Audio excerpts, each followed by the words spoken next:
Shalom, perkenalkan nama saya Delpa Sumpuma dulu dari kelas C dengan NIM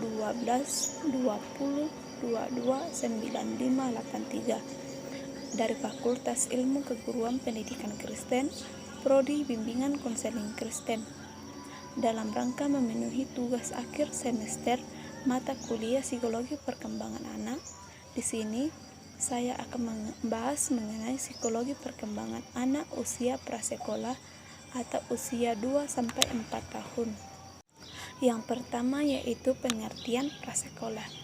Prasekolah yaitu kegiatan pendidikan yang dilakukan untuk mengembangkan dasar kemampuan yang bermanfaat bagi persiapan untuk masuk sekolah dasar. Yang kedua yaitu macam-macam pendidikan prasekolah. Macam-macam pendidikan prasekolah dibagi menjadi 3 bagian, yaitu yang pertama, taman kanak-kanak, yang kedua, kelompok bermain, yang ketiga, penitipan anak. Yang ketiga yaitu tahap perkembangan. Tahap perkembangan terbagi atas 3 bagian, yaitu yang pertama, tahap perkembangan kognitif, yaitu tahap-tahap perkembangan yang terjadi dalam rentang kehidupan manusia untuk memahami, mengelola informasi, memecahkan masalah, dan mengetahui sesuatu. Yang kedua yaitu perkembangan fisik, yaitu salah satu aspek penting dari perkembangan individu yang meliputi perubahan dalam tubuh seperti perubahan otak, hormon, dan lain-lainnya, dan perubahan-perubahan dalam cara individu menggunakan tubuhnya. Yang ketiga yaitu perkembangan psikososial, yaitu perkembangan yang berkaitan dengan emosi dan perkembangan pribadi manusia, serta perubahan dalam bagaimana individu berhubungan dengan orang lain. Yang keempat yaitu ciri-ciri perkembangan anak usia prasekolah. Ciri-ciri perkembangan anak usia prasekolah terbagi atas 3, yaitu yang pertama, melakukan kegiatan atas kemauannya sendiri seperti bermain, berlari, makan, minum, dan lain-lain. Ciri yang kedua yaitu mempunyai kesadaran terhadap perbedaan jenis kelamin dan perannya sebagai laki-laki dan perempuan. Di sini dapat kita lihat dari cara memilih mainan dan pakaian. Ciri yang ketiga yaitu mereka terampil dalam berbahasa dan umumnya mereka lebih senang berbicara. Yang kelima yaitu tugas-tugas perkembangan.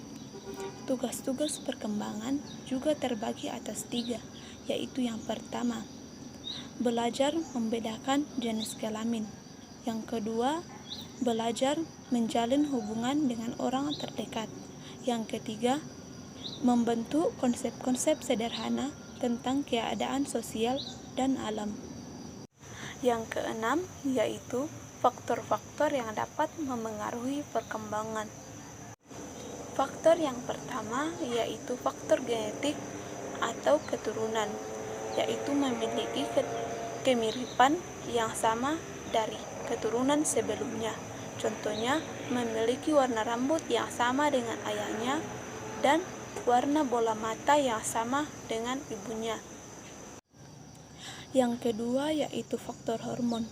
Hormon juga memengaruhi perkembangan. Yang ketiga yaitu faktor gizi. Gizi juga merupakan salah satu faktor yang dapat memengaruhi perkembangan. Kita dapat melihatnya dari perbedaan anak yang orang tuanya mampu memenuhi gizi anaknya dengan anak yang orang tuanya tidak mampu memenuhi gizi anaknya. Contohnya, anak yang orang tuanya mampu memenuhi gizi anaknya biasanya pertumbuhannya lebih cepat dibanding anak yang orang tuanya tidak mampu memenuhi gizi anaknya. Yang keempat yaitu faktor lingkungan. Lingkungan juga sangat berpengaruh pada proses perkembangan. Contohnya, anak yang tumbuh dari lingkungan yang tidak sehat seperti selalu bertengkar dengan tetangga, bisa berpengaruh besar kepada anak ini, karena anak ini bisa memiliki sifat yang pemberontak, selalu ingin berkelahi. Faktor yang kelima yaitu kesehatan. Kesehatan juga dapat mempengaruhi perkembangan. Contohnya, anak yang biasanya rentan penyakitan lebih lambat perkembangannya dibanding anak yang sehat. Yang keenam yaitu faktor pendidikan. Pendidikan juga berpengaruh. Contohnya, anak yang masuk TK lebih aktif dan lebih cepat daya tangkapnya dibanding anak yang tidak masuk TK. Sekian yang dapat saya sampaikan mengenai psikologi perkembangan anak usia prasekolah. Terima kasih.